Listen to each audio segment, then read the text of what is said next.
C'est pas mal.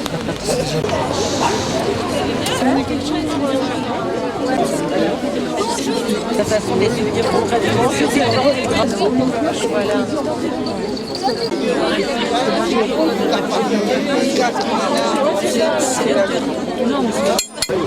Merci à toutes les personnes qui sont là et qui ont répondu présent à cet appel d'une interorganisation locale de collectifs féministes, d'associations et de syndicats.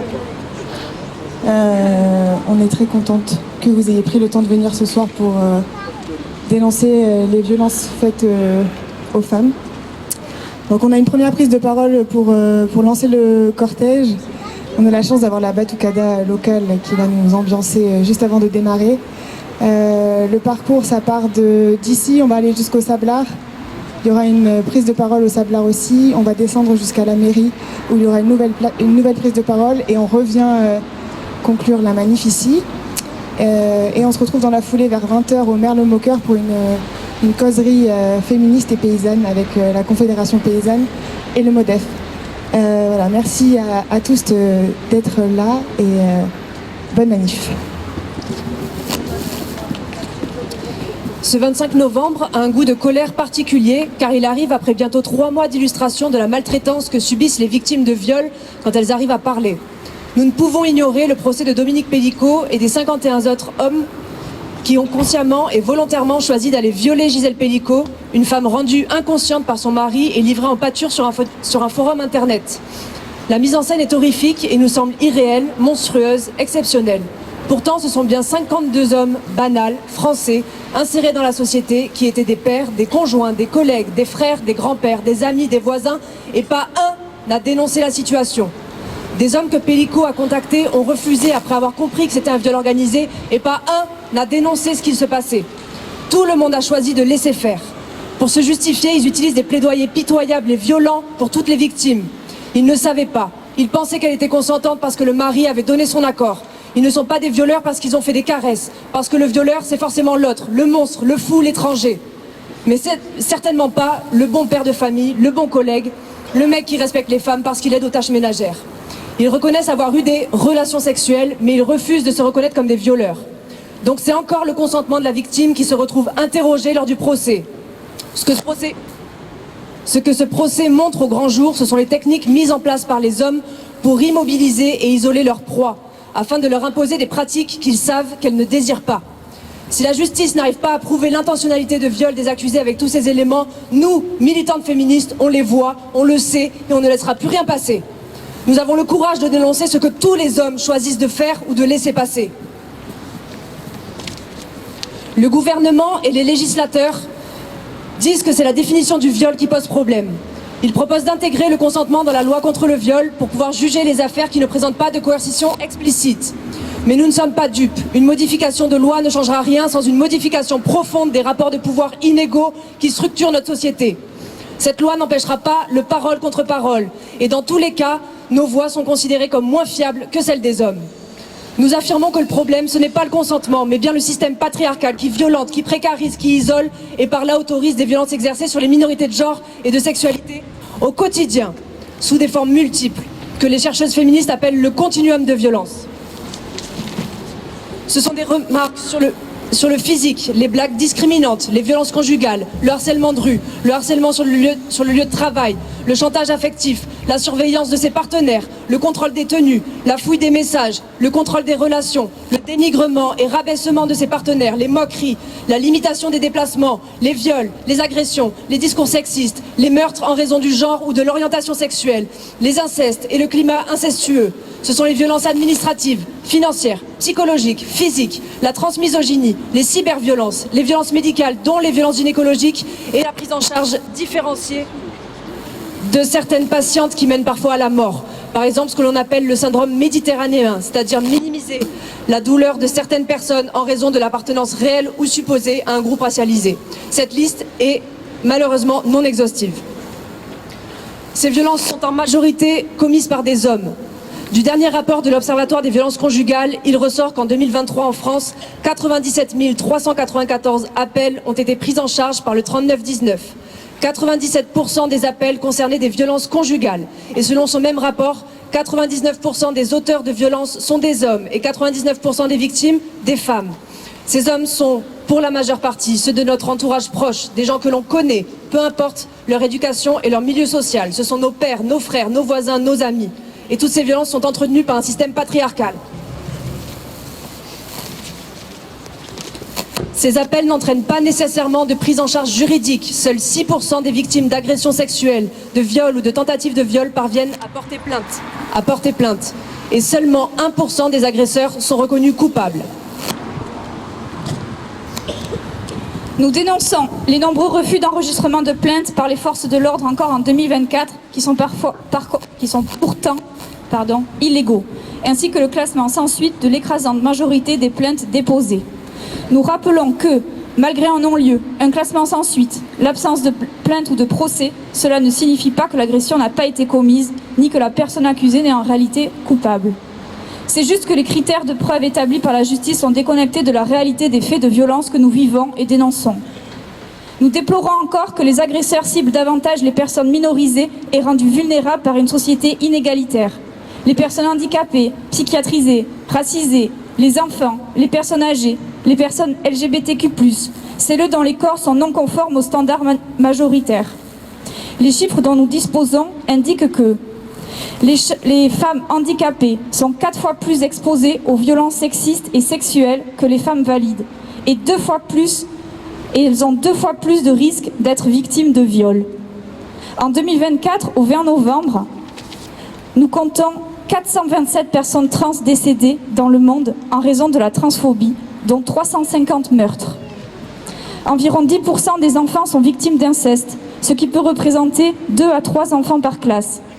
Les violences sexuelles commises sur enfants ne se passent pas uniquement dans l'environnement intrafamilial, mais également au sein des clubs de sport, à l'école, etc. Dans les Landes, nous ne sommes pas épargnés. En 2022, 1117 victimes de violences intrafamiliales ont été constatées par la gendarmerie, dont 827 femmes. Et en 2022 toujours, 2485 victimes ont été reçues pour des faits de nature sexuelle ou sexiste par la DAVEM, dont 218 avaient moins de 18 ans. En 2023, 106 signalements de personnes LGBTQ+, reçus par nos couleurs pour seulement 12 plaintes enregistrées par les forces de l'ordre. Et toujours en 2023, une augmentation de 7% des faits de violences sexuelles constatés en 1 an.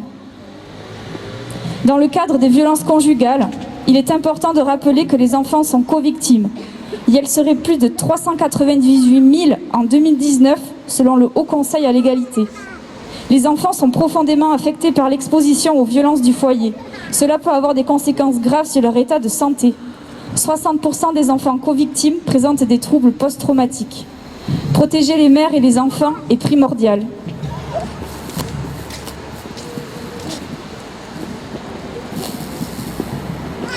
En 7 ans sous Macron, et alors que la lutte contre les violences faites aux femmes constitue le premier pilier de la grande cause de ce quinquennat, nous déplorons pas moins de 800 féminicides.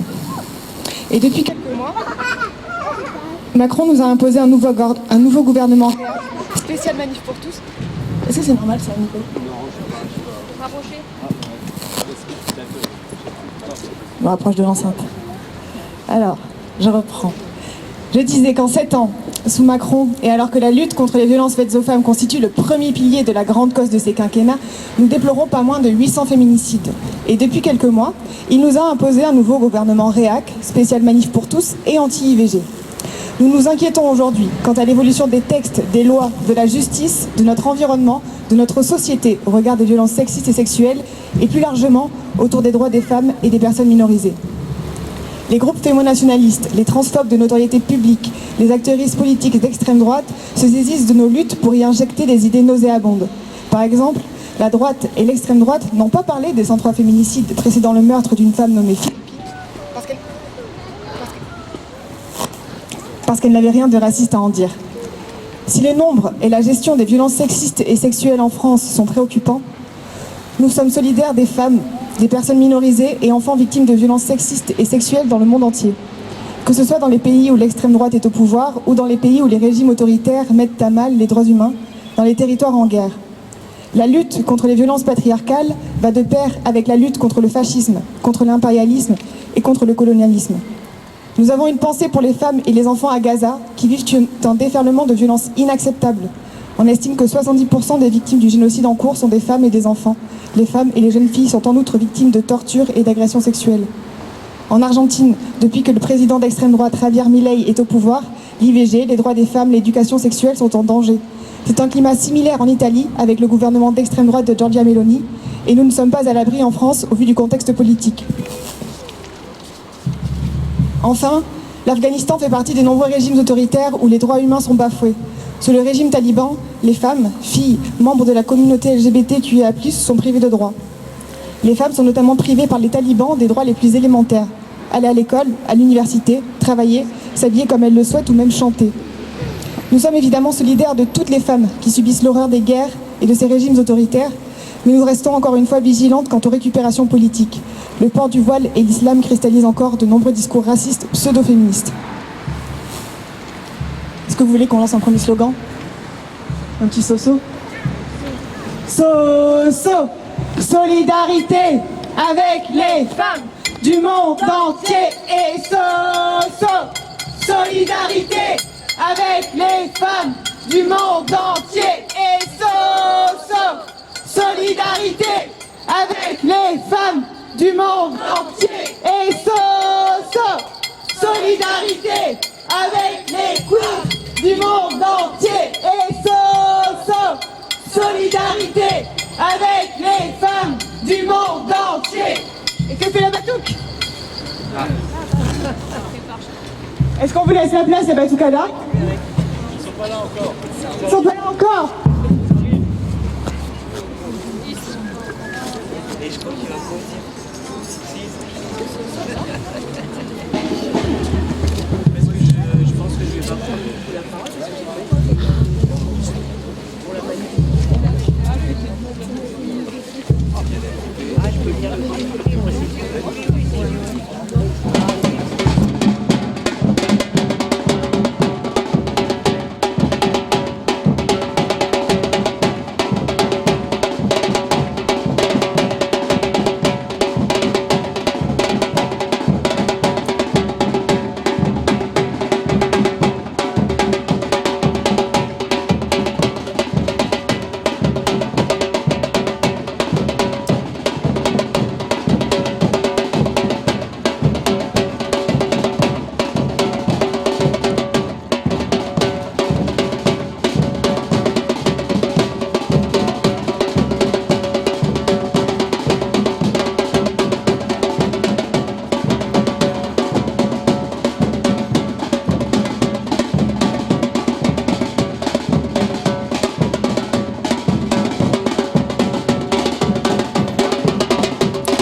parole ici. Il y a nos camarades paysannes de la Confédération paysanne qui sont là et qui vont parler. Oui, on va applaudir.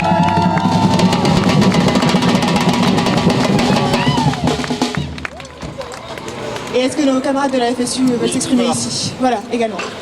Les camarades de la Conf, vous voulez commencer? Ouais. Parce que oui, la paysannerie, être une paysanne, c'est compatible avec être féministe. Oui. On a eu des déboires cette semaine avec quelques hommes qui ne comprenaient pas pourquoi nos camarades de la Confédération ont rejoint la marche aujourd'hui. Ah bon, intéressant de l'apprendre. Il faut qu'ils viennent me voir, je leur expliquerai. De toute façon, tout est compatible avec le féminisme. Voilà. Petit mot. Enfin, un homme sympa. Ça change. Joke. Black sexiste, on a le droit aussi. Alors je m'exprime ce soir au nom de la Confédération paysanne. Je suis moi-même agricultrice, jeune vieille agricultrice, depuis 2 ans installée à Aringos dans les Landes. Et je me permets de vous transmettre le communiqué de presse du 22 novembre 2024. La lecture sur le téléphone n'est pas évidente, mais je vais y arriver. La Confédération paysanne et la FEDEAR appellent à rejoindre les manifestations organisées dans le cadre de la Journée internationale contre les violences faites aux femmes du 25 novembre. Les discriminations sont encore légion et les violences sexistes et sexuelles une réalité dans notre milieu professionnel. Les paysannes sont régulièrement confrontées à des propos et agissements sexistes et une ambiance machiste empêchant leur juste représentation dans le monde agricole. Les paysannes subissent aussi des inégalités d'accès au métier, au capital et au foncier. Elles sont souvent lésées lors de la séparation quand le couple... Oula, je vois plus clair. C'est installé... On m'entend, c'est bon. Excusez-moi, j'ai du mal à lire, je ne vois plus clair déjà à mon grand âge. Je recommence. Elles sont toujours lésées lors de la séparation quand le couple s'était installé ensemble, notamment dans le cadre d'une société agricole. Promouvoir et protéger le droit des femmes est plus que jamais d'actualité face à la recrudescence du conservatisme et des pratiques patriarcales portées par des mouvements politiques et sociaux qui visent la perte de droits pour les femmes. En tant que syndicat agricole et organisation de développement agricole, nous réitérons la demande de respect de la Déclaration des Nations Unies sur les droits des paysannes, notamment l'article 4 sur la non-discrimination à l'égard des femmes. Le patriarcat tue encore une femme tous les 3 jours en France, alors que 30% de la population française vit en campagne. 47% des féminicides y ont lieu. En milieu rural, l'isolement et l'éloignement géographique des réseaux d'aide accentuent le risque de violences sexistes et sexuelles. Pour les victimes, c'est la double peine. Les femmes du monde rural sont oubliées et invisibilisées. C'est encore plus compliqué qu'ailleurs de se déplacer, d'accoucher, de se soigner, de vivre librement sa sexualité. Nous rejoignons ainsi pleinement la demande des associations féministes du financement de la lutte contre les violences sexistes et sexuelles faites aux femmes à hauteur d'1 milliard d'euros par an. Nous exigeons des politiques publiques renforcées en faveur des femmes, des enfants et des diversités pour mettre fin à l'impunité et garantir une vie digne et sans violence. C'est pourquoi, partout en France, des paysannes défileront dans les cortèges féministes et participeront à des manifestations qui se dérouleront à l'occasion de la Journée internationale de lutte contre les violences sexistes et sexuelles, et notamment dans plein d'endroits et dans les Landes, notamment aussi. Le mouvement paysan manifeste à Mont-de-Marsan ce soir. Merci mes sœurs et vive le féminisme!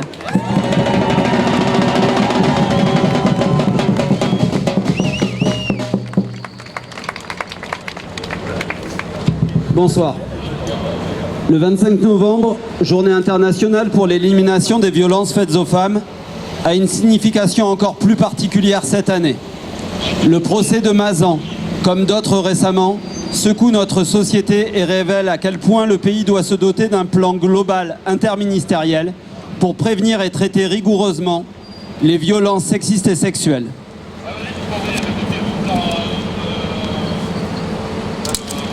Dans ce cadre, les services publics, en particulier ceux de santé, justice, police, éducation, doivent être renforcés et bénéficier d'un budget à la hauteur des enjeux que représente l'éradication de ces violences. Au travail comme ailleurs, les violences sont massives, graves et touchent les femmes de toute profession, du secteur privé comme public et de toute catégorie socio-professionnelle. Harcèlement moral à caractère sexiste, agissement sexiste, harcèlement sexuel, agression sexuelle et viol ne sont pas que des mots. 9% des viols ou tentatives de viol ont lieu sur le lieu de travail. 30% des salariés ont déjà été harcelés ou agressés sexuellement sur leur lieu de travail. Et 70% de ces victimes de violences au travail déclarent n'en avoir jamais parlé à leur employeur. Pour celles qui parlent, c'est souvent la double peine. 40% estiment que la situation s'est réglée en leur défaveur par une mobilité forcée, voire un licenciement. De trop nombreux employeurs, qu'ils soient publics ou privés, ne respectent pas leurs obligations en matière de prévention, protection des victimes, de lutte contre les violences sexistes et sexuelles au travail, alors même que la santé et la sécurité des travailleuses et des travailleurs est une obligation de l'employeur. Nous exigeons des actes, des moyens, une politique ambitieuse de lutte contre les violences sexistes et sexuelles dans la vie, comme au travail. Il est temps que la France s'aligne sur les meilleures législations européennes, qu'elle aille au bout de ses engagements et que des concertations soient rapidement ouvertes pour intégrer de nouveaux dispositifs dans la loi. Comme faire un bilan rigoureux des mesures de 2018 et identifier les nouvelles dispositions à adopter.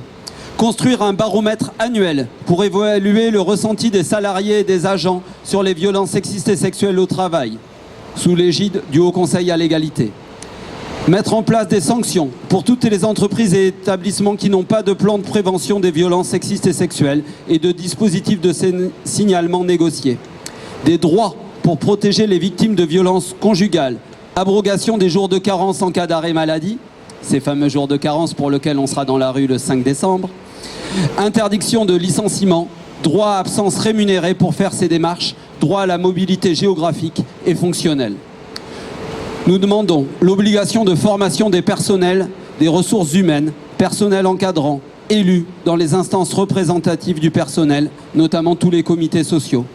Nous demandons des moyens pour que les référents et référentes harcèlement, violence et élus VDHA puissent jouer leur rôle syndical, prérogatives clairement définies, temps de délégation et bien sûr formation.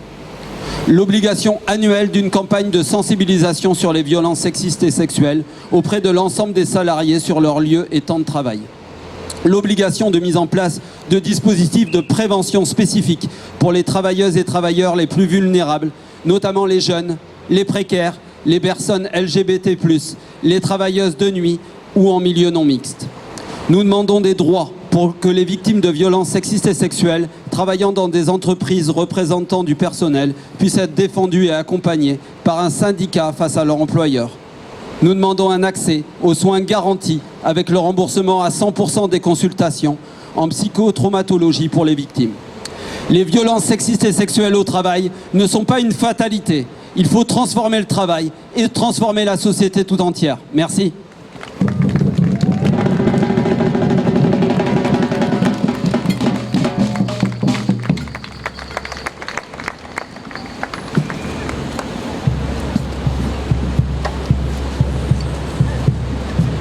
Moi, ça sera plutôt un témoignage personnel. Je suis assistante sociale depuis 10 ans maintenant. Pardon. J'ai travaillé auprès de migrantes sans papier, de personnes en situation de handicap, en protection de l'enfance, en psychiatrie. Tout ça dans différentes régions, dans différents organismes publics ou associatifs. Ma conclusion, c'est que la justice n'existe pas. Femmes et enfants ne sont pas écoutés, pas entendus. Imaginez-vous, ado, être auditionné dans un commissariat lambda, parce que les dispositifs pour mineurs, finalement, c'est pour les petits-enfants, mais on ne veut pas des ados. Alors les voilà au commissariat, reçus entre le fromage et le dessert, sans discrétion, sans intimité. Vient ensuite le passage devant une psy qui fait une expertise. Choisissez bien votre tenue avant d'y aller pour ne pas paraître trop sexualisé. Évitez le vernis trop coloré qui voudrait dire que vous vous en êtes trop bien remis. Ça, c'est des expériences d'ados que j'ai accompagnées qui ont eu ce type de remarques. Surtout, ayez l'air d'une victime. Contentez-vous d'1 heure pour confier votre intimité à une inconnue. L'examen médico-légal arrive plus tard avec un examen gynéco, alors même que c'est inutile, puisque vous leur avez dit que cela fait 5 ans et que vous en avez eu d'autres des partenaires entre-temps. Enfin, c'est une attente interminable qui s'offre à vous, des mois, sans nouvelles, voire une année, avant de recevoir le classique document de classement sans suite. L'inceste, le viol, les violences sexuelles et physiques sur femmes et enfants, c'est mon quotidien depuis 10 ans et rien n'a changé. Un lot de pseudo-libération de la parole qu'on entend partout, parole que la justice n'écoute pas, parce qu'on enregistre les plaintes quand on peut, mais on ne condamne pas. Alors, que dire à ces jeunes et ces moins jeunes, tous les jours, d'aller porter plainte? Mais pour quoi faire? Faites-le pour vous, dis-je, mais en ayant conscience que justice ne sera pas rendue. À quand des vies dignes et une justice pour tous?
on est tous dans la rue, violeur, t'es foutu, on est tous dans la rue, violeur, t'es foutu, on est tous dans la rue, violeur, t'es foutu, on est tous dans la rue, violeur, t'es foutu, on est tous dans la rue, violeur, t'es foutu, on est tous dans la rue, violeur, t'es foutu, on est tous dans la rue, violeur, t'es foutu, on est tous dans la rue, violeur, t'es foutu, on est tous dans la rue, violeur, t'es foutu, on est tous dans la rue, violeur, t'es foutu.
Il y en a qui n'ont pas. On fera un petit comité avec ceux qui ont dans nos quartiers, pas de quartier pour les violeurs, pas de violeurs dans nos quartiers, pas de quartier pour les violeurs, pas de violeurs dans nos quartiers, pas de quartier pour les violeurs, pas de violeurs dans nos quartiers, pas de quartier pour les violeurs, pas de violeurs dans nos quartiers, pas de quartier pour les violeurs, pas de violeurs dans nos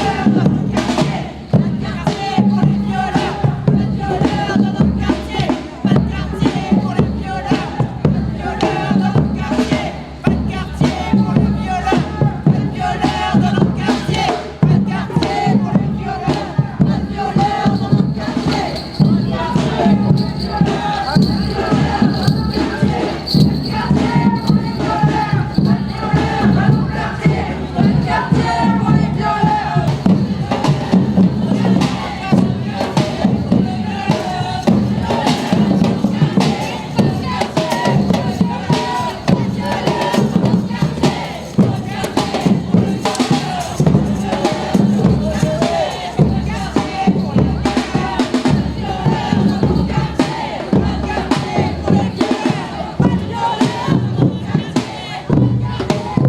quartiers, pas de quartier pour les violeurs, pas de violeurs dans nos quartiers, pas de quartier pour les violeurs, pas de violeurs dans nos quartiers, pas de quartier pour les violeurs. Pas de quartier dans les violeurs.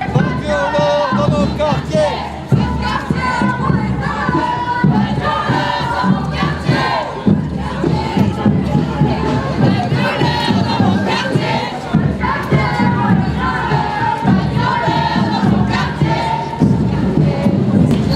Voilà, c'est juste histoire de rappeler aussi que nos luttes féministes, elles s'inscrivent au milieu de plein d'autres luttes féministes et qu'on a des sœurs, notamment en Amérique latine, qui se battent depuis des années, elles aussi, contre les féminicides notamment, et qu'elles sont une grande source d'inspiration pour nous tous. Je vais laisser la parole à Marie du planning familial.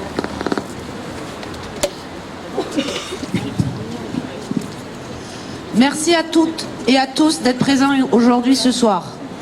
Ce 25 novembre n'est pas une date comme les autres. Il est le symbole de notre solidarité avec toutes les femmes et les filles victimes de violences machistes à travers le monde. Ces violences, qu'elles soient physiques, économiques, psychologiques ou institutionnelles, ne sont pas de simples faits divers. Elles sont le produit d'un système qui continue par son inaction de les tolérer. En France, la situation est alarmante. Un féminicide commis toutes les 2,5 jours. Un enfant meurt tous les 5 jours des suites de violences intrafamiliales. Et un viol ou une tentative de viol se produit toutes les 4 minutes 5. Pourtant, seulement 1% des auteurs de violences sont condamnés. Dans 90% des cas, l'agresseur est connu de la victime. Dans la moitié des cas, il s'agit d'une personne mineure. Et plus troublant encore, selon le rapport 2023 sur le sexisme, en France, 25% des hommes âgés de 25 à 34 ans estiment qu'il est parfois nécessaire d'être violent pour se faire respecter.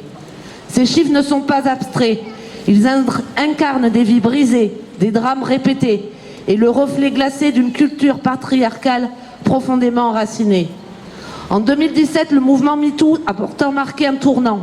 Il a permis de libérer la parole des victimes et de mettre en lumière l'ampleur des violences sexistes et sexuelles longtemps dissimulées.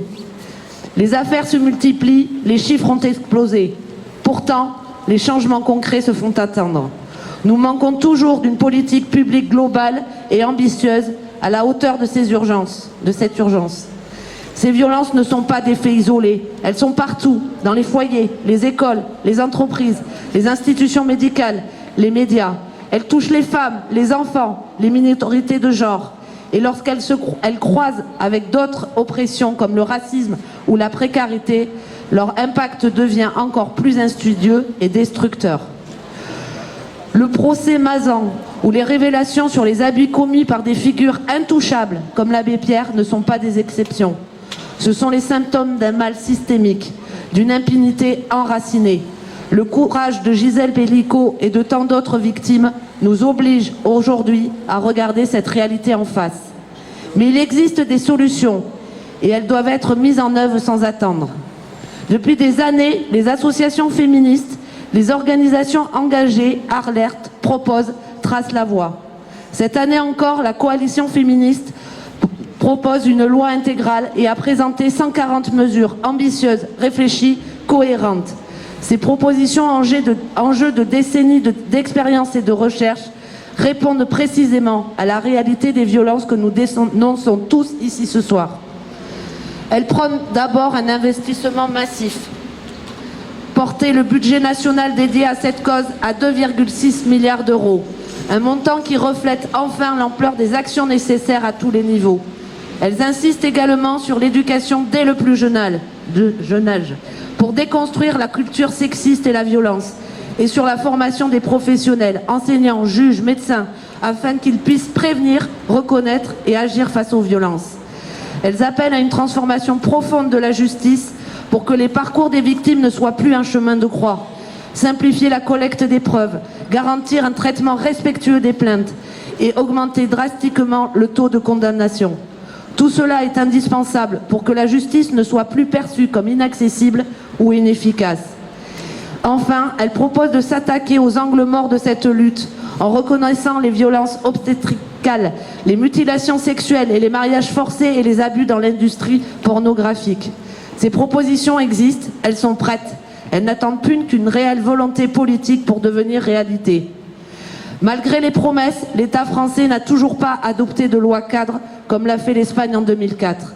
En 2023, seuls 12,7 millions d'euros ont été consacrés à la lutte contre les violences sexuelles et sexistes, alors qu'il en devrait au moins 340 millions pour couvrir les besoins essentiels uniquement. Ce sous-financement alimente l'impunité et envoie un message glacé. Dans notre société, ces violences ne sont toujours pas une priorité. Aujourd'hui, nous sommes ici pour rappeler à nos dirigeants, à la justice, aux institutions et à chaque citoyen que cette lutte est une priorité absolue. Nous avons une responsabilité collective. Nous devons exiger des moyens conséquents pour protéger les victimes et prévenir les récidives. Une justice accessible, rapide, respectueuse et une éducation qui combat les stéréotypes et déconstruit le sexisme dès l'enfance. Chaque retard, chaque renoncement se paie en vie brisée, en traumatisme durable, en souffrance qu'il est de notre devoir d'empêcher. Il est temps de construire une société où les violences sexistes et sexuelles n'ont plus leur place. Une société où chaque femme, chaque enfant, chaque personne peut vivre en sécurité et avec dignité. L'heure n'est plus au discours, l'heure est à l'action. Ensemble, avec courage et détermination, nous pouvons briser le cycle de violence et faire advenir un monde meilleur. Merci.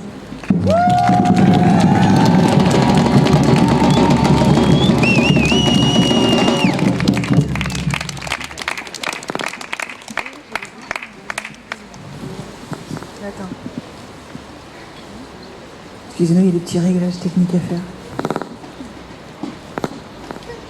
faire. Peut-être le temps que le live se lance. Est-ce que vous connaissez le petit gimmick de manif féministe ? La colère monte, monte, la colère monte, monte, la colère monte, monte, la colère monte, monte. Ok, vous avez compris ? On s'en fait 4 ou 5 et ça va être mon intro de la prise de parole, ça vous va ? Ok. 5, 6, 7.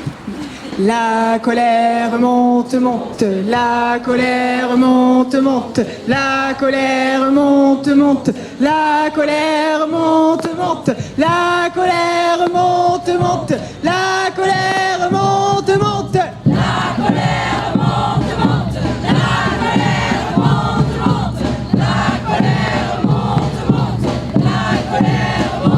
monte, la colère monte, monte, la colère monte, monte, la colère monte. Ouais. Merci beaucoup. Effectivement, la colère monte tous les jours à la lecture de témoignages que l'on reçoit de nos amis, de nos sœurs, de nos mères, de nos grands-mères, d'inconnus qui nous découvrent sur les réseaux sociaux et qui nous livrent leurs histoires. J'ai dit nous, je m'exprime au nom du collectif Team Sama, ce sera peut-être plus clair. La colère monte parce qu'aujourd'hui, nous sommes plus surprises lorsque nous rencontrons des femmes qui n'ont jamais subi de violences sexistes et sexuelles que lorsque nous apprenons que l'une d'entre nous en a vécu. La colère monte et elle est teintée de fatigue face à l'ampleur de ces violences qui s'immiscent partout dans nos quotidiens, tant et si bien que l'on reçoit des témoignages de personnes qui ont déjà tout essayé et qui pourtant se retrouvent encore menacées, qui sont à bout malgré l'accompagnement essentiel des associations d'aide aux victimes, qui se trouvent parfois désemparées face aux décisions de justice et à la lenteur administrative.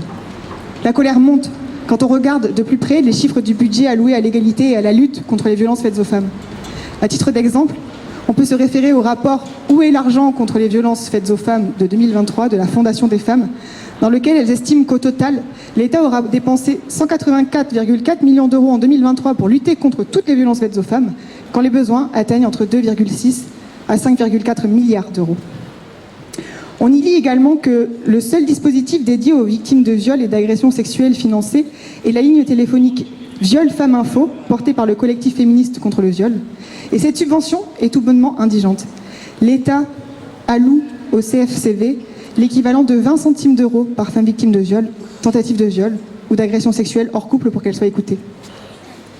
La colère monte à la lecture de ces chiffres quand on constate parallèlement que le nombre de victimes ne diminue pas et que les assauts de terrain sont toujours plus sollicités pour l'accompagnement de victimes.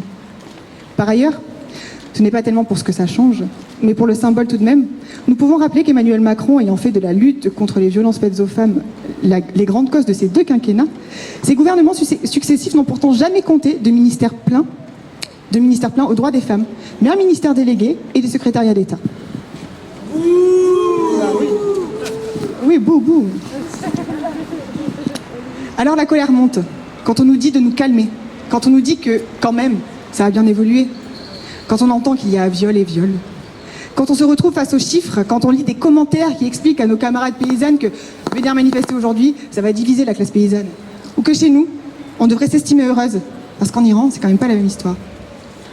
La colère monte quand on se rend compte que ce que ça implique justement chez nous de parler. Les Landes, c'est un grand département, pour une faible densité de population. Par ricochet, tout le monde connaît tout le monde. Alors quand il s'agit de dénoncer son agresseur, qui se trouve être le père d'eux, le frère d'eux, l'ami d'eux, le collègue d'eux, ça rend les choses encore plus difficiles. Encore plus complexes que dans des contextes où l'anonymat est un peu plus présent. Parler des viols, des agressions, du harcèlement qu'on a vécu est un exercice extrêmement complexe, parce que le système patriarcal dans lequel nous évoluons crée et pérennise des obstacles. Ramené à l'échelle locale, c'est une potentielle remise en question de l'ensemble de sa vie qui apparaît. Pourrais-je retrouver du travail ici ? Serais-je celle que l'on pointera du doigt comme la victime ou celle qui a ruiné la vie de cet homme ? Est-ce que je risque de me retrouver encore plus isolée ? De perdre des liens avec mes proches ? Est-ce que je vais devoir déménager ? La colère monte quand on voit ce qui s'est passé dans le petit village de Pouillon. La colère monte quand on nous appelle pour nous dire « je ne sais plus quoi faire ». La colère monte quand on nous raconte des atrocités et qu'on nous dit « je ne sais plus vers qui me tourner ». La colère et la rage nous ont saisis la semaine dernière lorsque l'on a reçu ce message.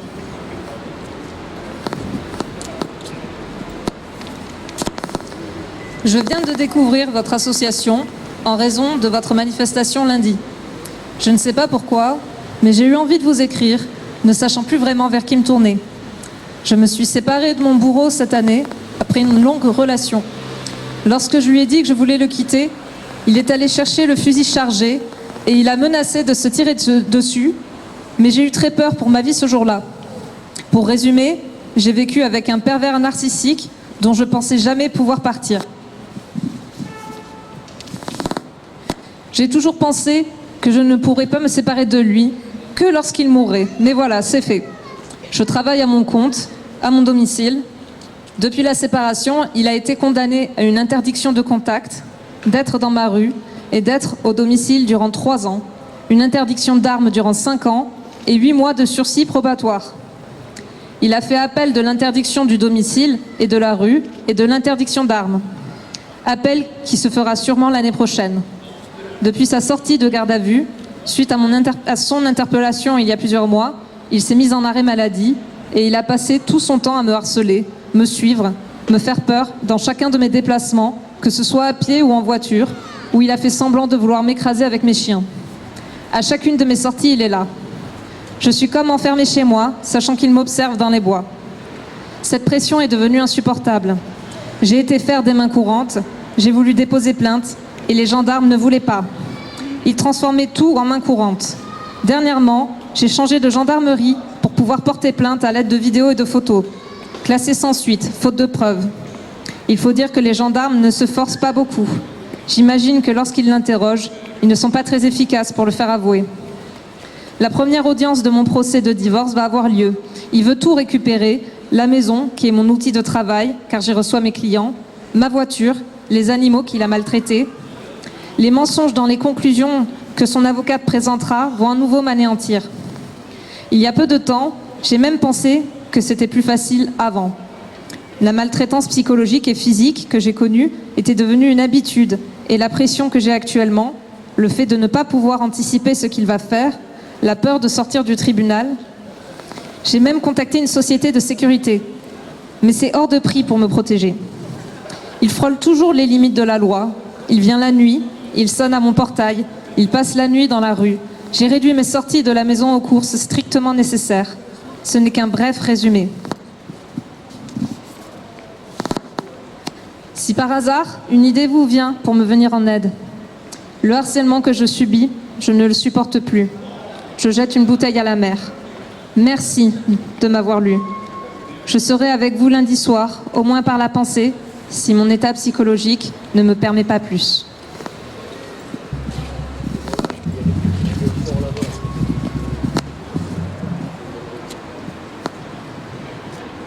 Nous voulons arrêter de nous coucher en ayant peur.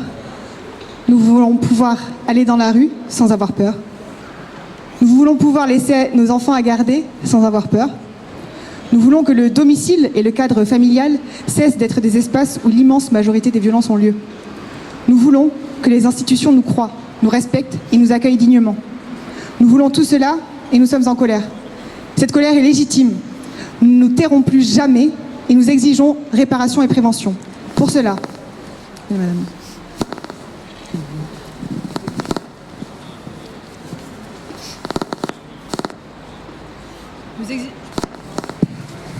Nous exigeons une prise en charge financière des victimes. Nous exigeons une prise en charge financière des victimes. Aujourd'hui, le coût financier d'un viol s'élève à au moins 10 600 € pour la seule procédure et des dizaines de milliers d'euros pour se reconstruire. De plus, si on n'est pas reconnu victime, il n'y a pas d'indemnisation. Nous rappelons que ni la gendarmerie ni les commissariats ne peuvent vous refuser de dépôt de plainte. C'est illégal. Par ailleurs, un autre rappel tout aussi important. Toutes les personnes ont le droit de porter plainte, quelle que soit leur situation administrative, leur genre, leur travail. Les personnes sans papier et les travailleuses du sexe ont le droit de déposer plainte. Nous exigeons le maintien et l'augmentation des financements pour les associations de terrain qui remplissent des missions de service public d'accueil, d'hébergement et de solidarité envers les victimes de violences. Nous exigeons la déconjugalisation de toutes les aides sociales et familiales. Nous exigeons un plan de formation féministe de tous les agents et agentes de services publics à la prévention des violences sexistes et sexuelles.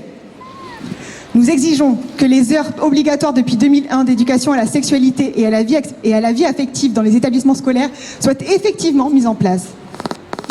Parce que ces heures ne sont pas suffisantes, nous exigeons des financements pour l'intervention mensuelle et suivie de collectifs féministes dans les établissements scolaires. Nous exigeons que les scènes culturelles arrêtent de programmer et plébisciter des artistes, réalisateurs, comédiens accusés de violences sexuelles. Cessons d'idolâtrer les agresseurs. Enfin, nous attirons l'attention sur la nécessité d'organiser localement des stages d'autodéfense féministe en mixité choisie, de mettre en place des lieux et des groupes de solidarité entre minorités sexuelles et de genre, de visibiliser des représentations positives et alternatives de la sexualité, d'organiser des groupes de parole pour questionner son rapport à la sexualité et son utilité dans nos vies, pour réfléchir collectivement à nos pratiques du consentement, pour remettre en cause les stéréotypes qui creusent les inégalités et perpétuent des violences. Bref, avoir du temps et de l'argent pour créer collectivement de vrais horizons souhaitables pour nous et pour les générations futures.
dernier slogan qui fait Siamo tutti antifascisti! Siamo tutti antifascisti! Siamo tutti antifascisti! Siamo tutti antifascisti! Siamo tutti antifascisti! Siamo tutti antifascisti! Siamo tutti antifascisti! Siamo tutti antifascisti! Siamo tutti antifascisti! Siamo tutti antifascisti! Antifascisti! Siamo tutti antifascisti! Je voulais juste préciser pour les personnes qui ne parlent pas italien que ça veut dire que nous sommes tous antifascistes. Et qu'aujourd'hui, une manifestation féministe, en tout cas dans l'esprit de Team Sama, elle ne peut pas ne pas être antifasciste. Donc voilà, si vous voulez, on peut le reprendre une dernière fois. 3, 4. Siamo tutti antifascisti! Siamo tutti antifascisti! Siamo tutti antifascisti! Siamo tutti antifascisti!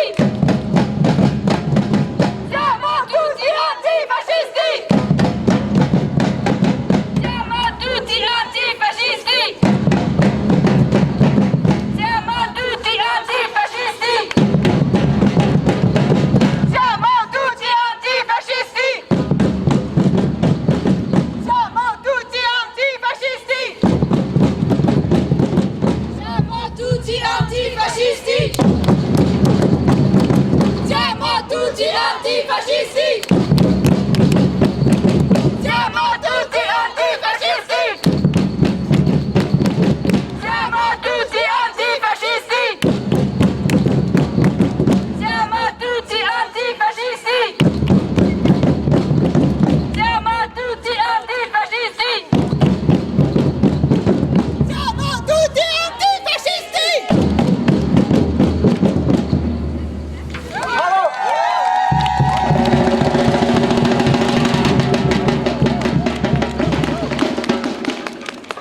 Merci à tous pour votre présence encore une fois. Je vous souhaite de déambuler dans le monde marchand avec vous. Merci très fort à la Batucada, c'est vraiment trop grand les amis avec vous.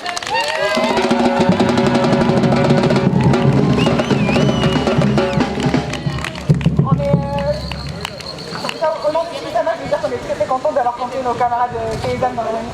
C'était très chouette. Et on vous invite justement à vous rendre au Merle-Moqueur pour une causerie sur les vies de paysannes. Comment justement le sexisme et le patriarcat vient abîmer les vies des paysannes. Donc ça se passe au Merle-Moqueur, vous pouvez regarder sur Google ou sur nos réseaux sociaux, c'est indiqué, enfin l'adresse est indiquée. Très vite dans les luttes et dans les rues. Merci.